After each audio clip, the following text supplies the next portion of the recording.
Merci à vous tous, vous toutes et tous, pardon. Merci de rester jusqu'au bout avec nous. C'était une journée longue mais extrêmement instructive, je pense. Parfois même un peu difficile, ardue ou pénible. Et comme vous le savez, nous avons eu la joie, l'occasion de fêter le 13e symposium en ce jour. Donc la liste des personnes participant à l'organisation de ce symposium qui est quand même extrêmement fréquenté, c'est finalement un des symposiums les plus fréquentés en Belgique, nécessite un nombre impressionnant de personnes, de volontaires. Tout le monde ne se trouve pas sur cette liste, bien sûr, ce n'est pas possible, mais en tout cas, au nom du comité organisateur, je tiens à remercier tout le monde qui a participé à l'élaboration de ce symposium et des précédents, et évidemment, on vous remercie, vous, puisque sans vous, il n'y aurait pas de symposium.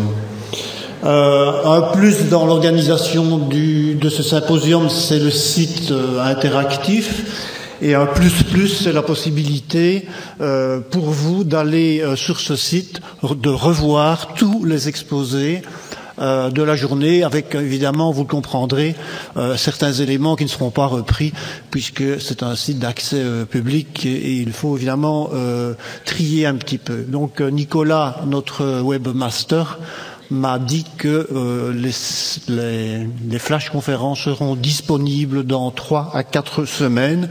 Il faut le temps effectivement de les enregistrer, de les manager, de les découper, etc.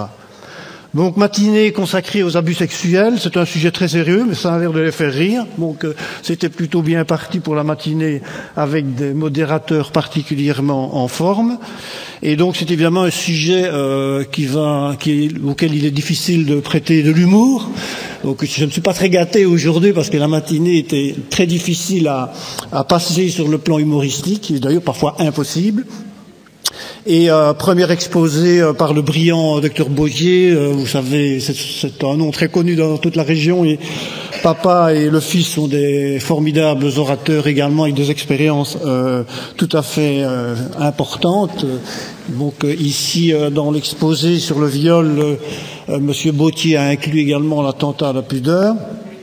Et nous a appris d'ailleurs une bonne nouvelle, c'est que en fait dans la législation, la notion de viol ne tient plus compte du sexe de la victime, donc les hommes sont protégés aussi, au plus grand bonheur de certains, comme vous le voyez.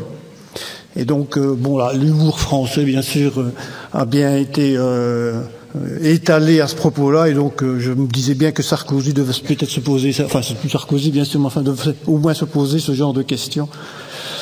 Et donc, rappelait aussi Monsieur Bautier que bon, ce sont des situations extrêmement délicates, pénibles, et qui parfois nous sommes amenés, ou ils sont amenés à travailler dans des conditions assez difficiles. Il a donné l'exemple des salles de plâtre au service d'urgence ou des salles de soins intensifs.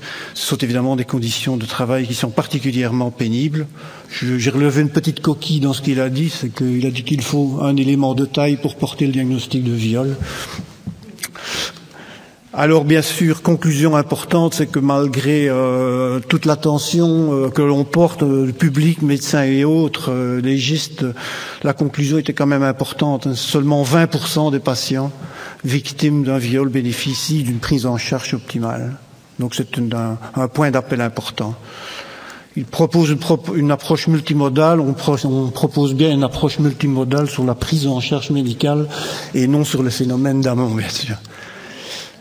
Exposé intéressant, où on apprend beaucoup de choses, mais qui montre aussi à quel point il y a cette agression qui est épouvantable, et puis il y a l'après-agression, et Madame Osselet, par le biais du problème infectieux, a bien insisté, d'une part sur les facteurs de risque, notamment les agresseurs multiples, mais beaucoup plus sérieusement a bien insisté sur les différents éléments de risque, et ces éléments de risque qui entraînent en fait des thérapies qui sont en fait prolongées, qui sont pénibles, et un point important, comme le disait bien le docteur Rousselet, c'est que ces traitements prolongés seront à chaque prise en quelque sorte une forme de rappel de ces événements pénibles pour la personne agressée.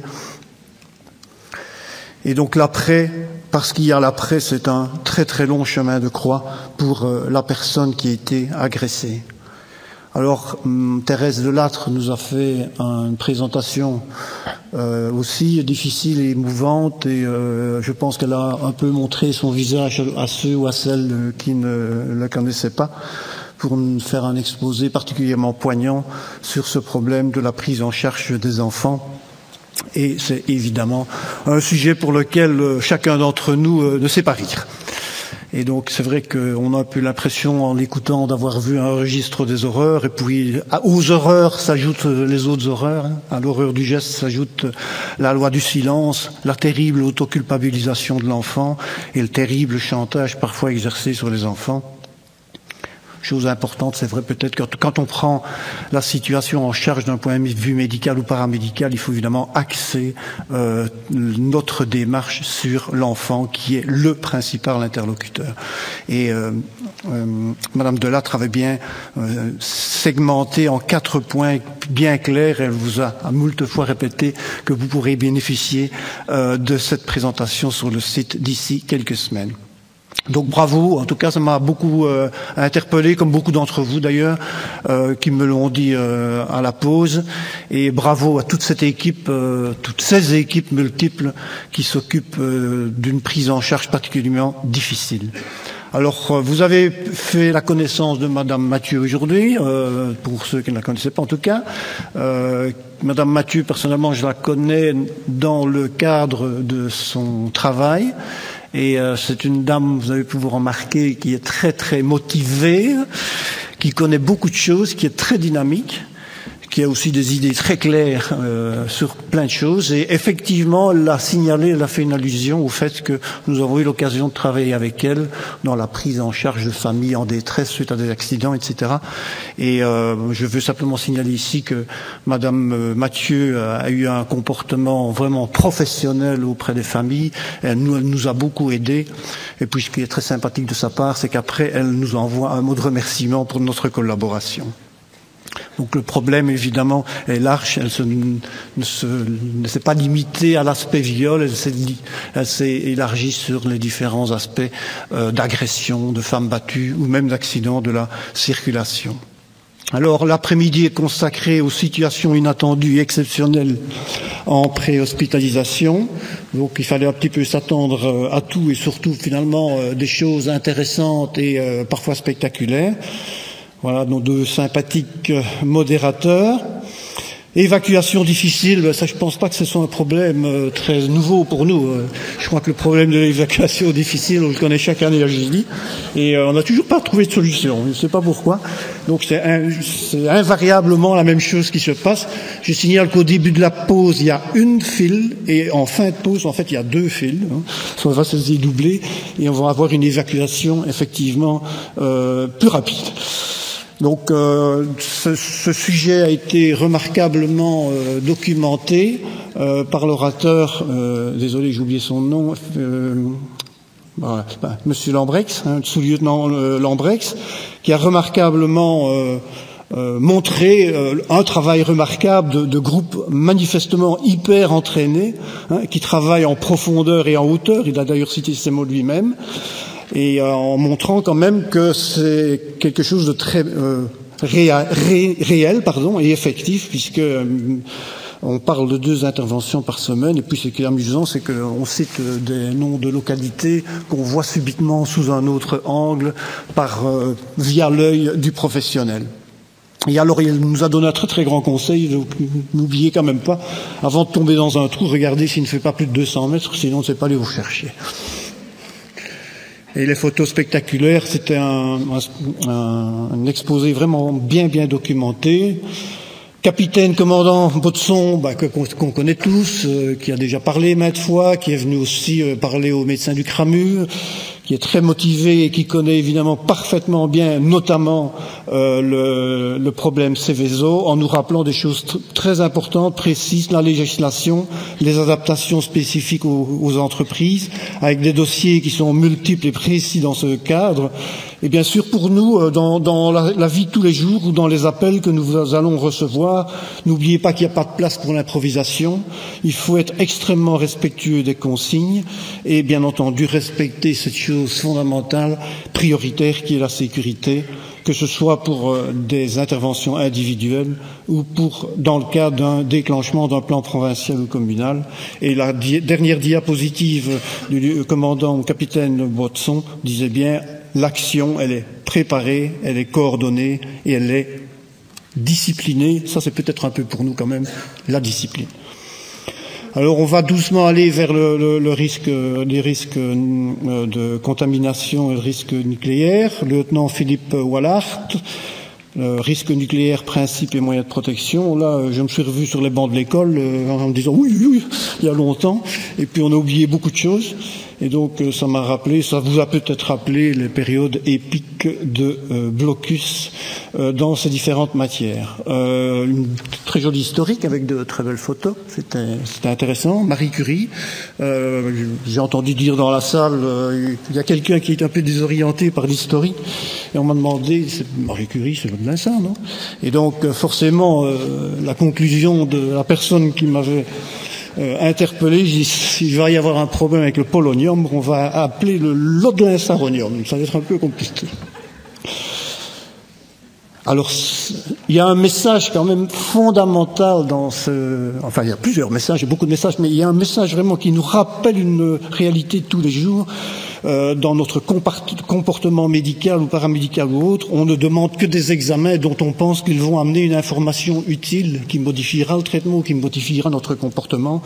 Et on a vu une magnifique démonstration des problèmes liés aux différents examens radiographiques. Vous savez que l'INAMI a fait récemment d'ailleurs des posters à ce sujet-là. Réfléchissons, on ne demande pas des examens sans avoir réfléchi l'indication.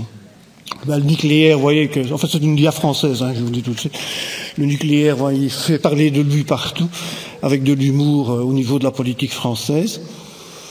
Alors, la gestion d'un axe, ça, c'est évidemment en soi un sujet particulièrement original à traiter, et donc il a fallu faire appel à deux personnes particulièrement compétentes dans le domaine. Et donc, c'est vrai qu'à côté des grands classiques que nous connaissons tous, progressivement, nous allons vers des animaux de compagnie qui sont de plus en plus de compagnie d'abord, et de plus en plus originaux finalement. Et puis voilà, ce matin, de fait, j'ai été donné à manger à ma girafe avant de venir vous rejoindre au symposium.